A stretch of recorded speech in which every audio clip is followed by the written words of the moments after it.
Hello friends, जय मसीह। यहाँहरू सबैलाई यस बाल संगतिको बाइबल अध्ययनमा म स्वागत गर्न चाहन्छु। आज भने हामी विश्वको सृष्टिको विषयमा सिक्न गइरहेका छौँ। हाम्रो मनमा धेरै प्रश्नहरू हुन सक्छन्, जस्तै घाम, जुन, ताराहरू कसले बनाएको होला? यो पृथ्वी र आकाशमा भएका सबै थोकहरू कसरी बनेको होला? बोट बिरुवाहरू, जनावरहरू, चराचुरुङ्गीहरू कसरी सुरु भए होलान्?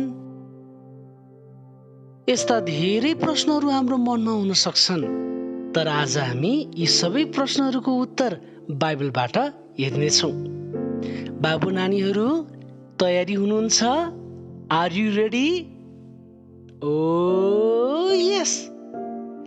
आहा, मलाई लाग्छ तपाईहरु तयारी हुनुहुन्छ र म पनि तयारी छु। तपाईसँग बाइबल छ भने तपाईले उत्पत्तिको पुस्तक पल्टाउन सक्नुहुन्छ। म चाहन्छु यहाँहरु सबैले उत्पत्तिको पुस्तक पल्टाउनु होस्। उत्पत्ति 1 अध्यायको 1 देखि 25 पदसम्म हामी हेर्नेछौँ।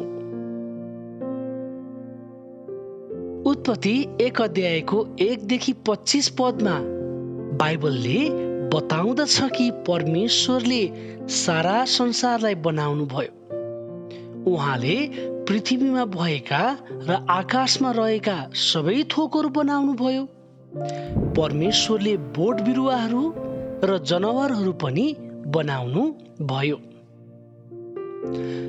अब हामी केही समयमा हेर्नेछौँ कि परमेश्वरले कसरी बनाउनु भयो।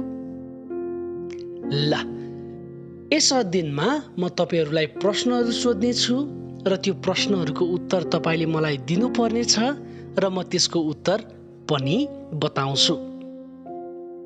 तयारी हुनुहुन्छ? ल, हामी बाइबलबाटै हेरौँ है त।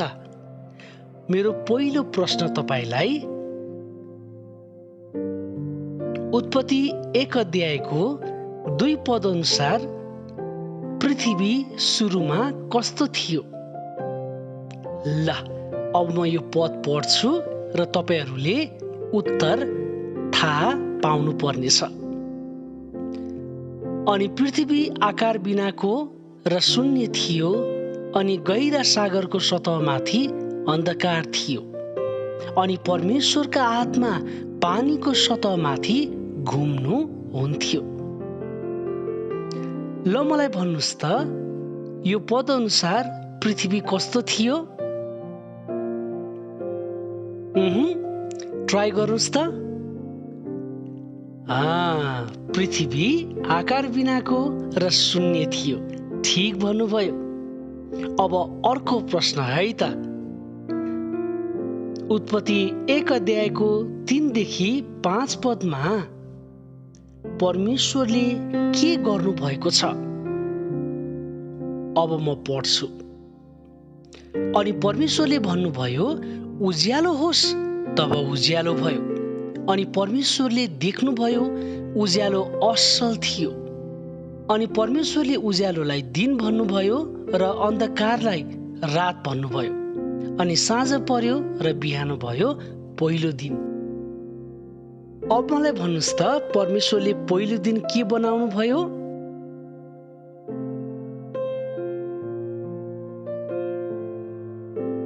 कोसिस गर्नुस्। परमेश्वरले उज्यालो होस् भन्नुभयो र उज्यालो भयो। उहाँले उज्यालो र अँध्यारोलाई अलग पार्नुभयो। पहिलो दिन उहाँले दिन र रात बनाउनु भयो। अब जाउँ, दोस्रो दिन परमेश्वरले के बनाउनु भयो? मलाई लाग्छ तपाईहरु बाइबल हेर्दै हुनुहुन्छ, मसँगै हुनुहुन्छ। बाइबल पल्टाउनु भएको छैन भने यो समय बाइबल पल्टाउनुहोस्। उत्पत्तिको पुस्तक 1 अध्याय र अहिले हामी 1 अध्यायको 6 देखि 8 पद पढ्न गइरहेका छौँ। दोस्रो दिन परमेश्वरले के बनाउनु भयो? सुन्नुस् है त। अनि परमेश्वरले भन्नुभयो, पानीको बीचमा अन्तर होस्, र यसले पानीबाट अलग पारोस्। अनि परमेश्वरले एउटा अन्तर बनाउनु भयो र अन्तर मुनिका पानीलाई अन्तर माथिको पानीबाट अलग पार्नु भयो। तब त्यस्तै भयो। अनि परमेश्वरले त्यस अन्तरलाई आकाश भन्नुभयो। अनि साँझ पर्यो र बिहान भयो दोस्रो दिन। ल बाबु नानीहरू भन्नुहोस् त, परमेश्वरले दोस्रो दिन के बनाउनु भयो?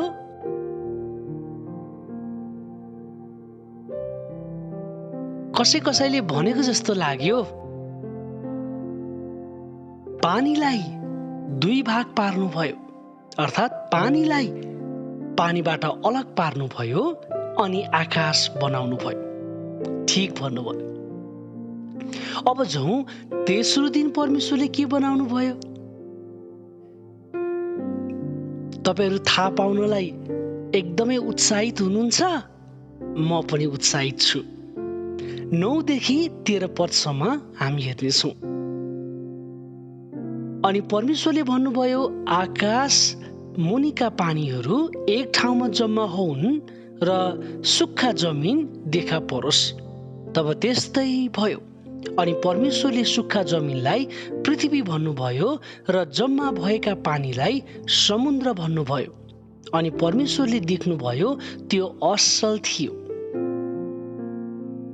अनि परमेश्वरले भन्नुभयो, पृथ्वीले घाँस, बिउ हुने सागपात र आफ्नो आफ्नो जाति अनुसारको फल दिने फलका रुखहरू जसको बिउ त्यसैमा हुन्छ, यस पृथ्वीमाथि उमारोस्। तब त्यस्तै भयो।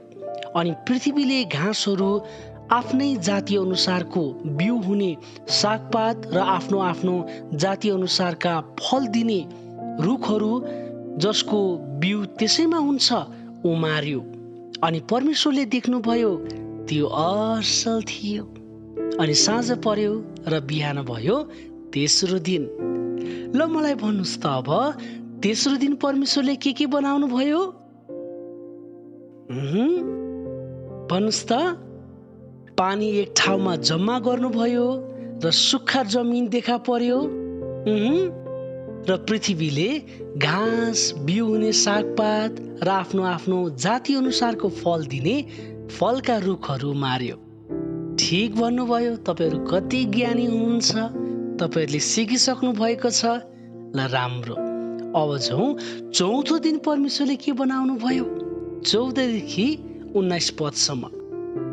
अनि परमेश्वरले भन्नुभयो, दिनलाई रातबाट अलग पार्नलाई आकाशको अन्तरमा ज्योतिहरू होउन् अनि ती चिन्हहरूको रूपमा होउन्।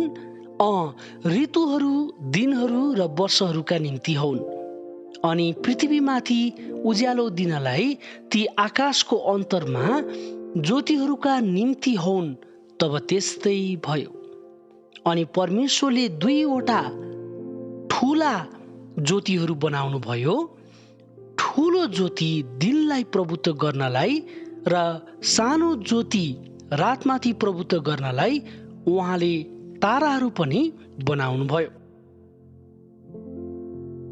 अनि उहाँले तिनलाई पृथ्वीमाथि उज्यालो दिनका निम्ति आकाशको अन्तरमा राख्नुभयो, दिनमाथि र रातमाथि प्रभुत्व गर्नलाई अनि उज्यालोलाई अन्धकारबाट अलग राख्नलाई। अनि परमेश्वरले देख्नुभयो त्यो असल थियो। अनि साँझ पर्यो र बिहान भयो चौथो दिन। ल भाइ बहिनीहरू हो, भन्नुहोस् त, चौथो दिन परमेश्वरले के बनाउनु भयो? तपाईहरूलाई आउँछ त्यहाँ हेर्नुहोस् त एकचोटि। ल भन्नुहोस् त। हो, चौथो दिन परमेश्वरले घाम, जुन र ताराहरू बनाउनु भयो। उहाँले दिनलाई रातबाट अलग पार्न ऋतुहरू, दिनहरू र वर्षहरूको निम्ति चिन्हको रूपमा राख्नुभयो। यी सबै कुरा बनाउनु हुने परमेश्वर हुनुहुन्छ। अब जाउँ 20 देखि 23 पदसम्म। अब 5औं दिन परमेश्वरले के बनाउनु भयो हामी हेर्नेछौँ। अनि परमेश्वरले भन्नुभयो, पानीमा चलफिर गर्ने जीवित प्राणीहरूले प्रशस्त गरी भरियोस् अनि पृथ्वीमाथि आकाशको खुल्ला अन्तरमा चाहिँ पंक्षीहरू उडुन्। तब परमेश्वरले ठूला ठूला जलजन्तुहरू र चलफिर गर्ने सबै जीवित प्राणीहरू सृष्टि गर्नुभयो, जसले आफ्नो आफ्नो जाति अनुसार पानीलाई प्रशस्त गरी भरिदिए। अनि उहाँले आफ्नो आफ्नो जाति अनुसारका सबै पखेटा भएका पंक्षीहरू पनि सृष्टि गर्नुभयो। अनि परमेश्वरले देख्नुभयो त्यो असल थियो। अनि परमेश्वरले तिनीहरूलाई यसो भनेर आशिष दिनुभयो, फल्दै फुल्दै र बढ्दै जाओ र समुद्रहरूको पानीलाई भरिदेऊ अनि पृथ्वीमा पंक्षीहरू बढ्दै जाउन्। अनि साँझ पर्यो र बिहान भयो, 5औं दिन। भरे पछाडि 5औं दिन परमेश्वरले के बनाउनु भयो? 5औं दिन परमेश्वरले आकाशमा उड्ने पंक्षीहरू, सबै प्रकारका पंक्षीहरू, हरेक जातिका पंक्षीहरू र समुद्रमा चलफिर गर्ने सबै जलजन्तुहरूलाई बनाउनु भयो। अब जाउँ 6औं दिनमा परमेश्वरले के बनाउनु भयो? 24 र 25 पद।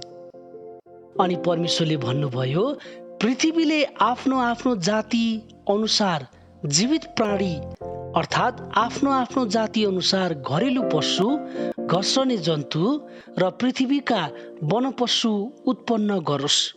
तब त्यस्तै भयो। अनि परमेश्वरले पृथ्वीका वनपशुलाई त्यसको आफ्नै जाति अनुसार, घरेलु पशुलाई त्यसको आफ्नै जाति अनुसार र पृथ्वीका घस्रने जन्तुलाई त्यसको आफ्नै जाति अनुसार बनाउनु भयो। अनि परमेश्वरले देख्नुभयो त्यो असल थियो। भने पछाडि 6औं दिन परमेश्वरले सबै प्रकारका जनावरहरू, जमिनमा घस्रने घरेलु जनावर, वनपशुहरू, यी सबै कुराहरू उहाँले 6औं दिन बनाउनु भयो। ल अब एकचोटि हामी फेरि पहिलो दिनदेखि 6औं दिनसम्म के बनाउनु भयो त्यो सरसरी हेरौँ है त।